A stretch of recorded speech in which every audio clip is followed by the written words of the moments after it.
আচ্ছা, আপনার বাড়িতে কি কারো ভাইরাল ফিভার হয়েছে? অযথা চিন্তা করবেন না। আসুন একটু খুব ছোট্টভাবে জেনে নিই ভাইরাল ফিভার যদি কারো হয়ে থাকে বাড়িতে কিভাবে যত্ন নেবেন। তো এমন কিছুই না, ভাইরাল ফিভার, ফিভার মানে জ্বর।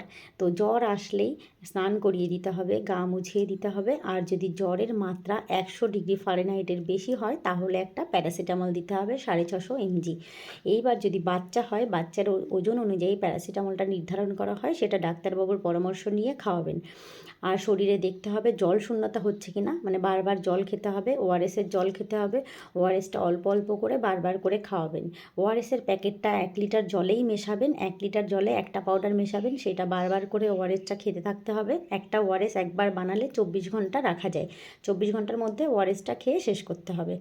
তো জ্বর আসলে প্যারাসিটামল, আর শরীরে জল শূন্যতা হচ্ছে কি না সেটা লক্ষ্য রাখতে হবে। বারবার বাথরুম হচ্ছে কি না, দিনে অন্তত 6বার পেশেন্টের বাথরুম হচ্ছে কি না লক্ষ্য রাখতে হবে। আর জল খাওয়াতে হবে বারবার। এইবার ভাইরাল ফিভারের সঙ্গে হাঁচি কাশির খুব একটা সম্পর্ক। যদি হাঁচি কাশি হয়ে থাকে বা সর্দি, তাহলে সেই ক্ষেত্রে সেই মানুষের মাস্ক ব্যবহার করা খুব ভালো। কেন, ওই মানুষ থেকে আরেকজন মানুষের যাতে সংক্রমণটা না হয় সেটা লক্ষ্য রাখতে হবে। খাওয়ার আগে ভালো করে হাত ধুয়ে খেতে হবে, অর্থাৎ পার্সোনাল হাইজিন মেনটেন করতে হবে।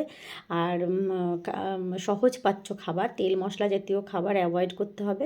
সাধারণ খাবার খেতে হবে। আর ডাবের জল, মুসুরির ডালের জল, এইসবগুলো খেতে পারে। অবশ্যই ফল সবজি সবই খেতে পারে, তেল মশলা জাতীয় খাবার ছাড়া। তো এইভাবে ঘরোয়া ট্রিটমেন্ট করলে ভাইরাল ফিভার তাড়াতাড়ি সুস্থ হয়ে যাবে। চিন্তার কোনো কারণ নেই। ভাইরাল ফিভার নিয়ে কখন চিন্তা করবেন? তো আমি আগেও বলেছি যে ভাইরাল ফিভার সাধারণত 3 থেকে 5 দিনের মধ্যে সুস্থ হয়ে যায়, নিজে থেকেই সুস্থ হয়ে যায়, শুধুমাত্র প্যারাসিটামল খেলে ঠিক হয়ে যায়।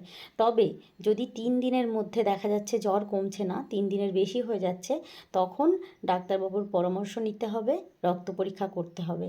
আর অযথা ভাইরাল ফিভারে অ্যান্টিবায়োটিক খাবেন না।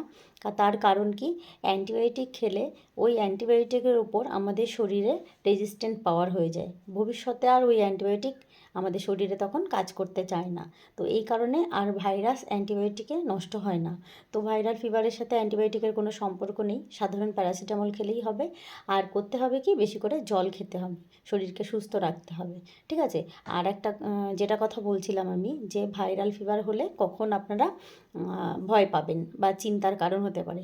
যদি দেখা যাচ্ছেন ভাইরাল ফিভারের সঙ্গে গায়ে র্যাশ, ছোট বা বড় বিভিন্ন রকমের র্যাশ বেরোতে পারে, বা যদি তার সঙ্গে শ্বাসকষ্ট হতে পারে, তার সঙ্গে দেখা যাচ্ছে হাই গ্রেড ফিভার, মানে জ্বর বিশাল 102-এর বেশি, 102, 3, 4 জ্বর হচ্ছে, জ্বর কমছে না।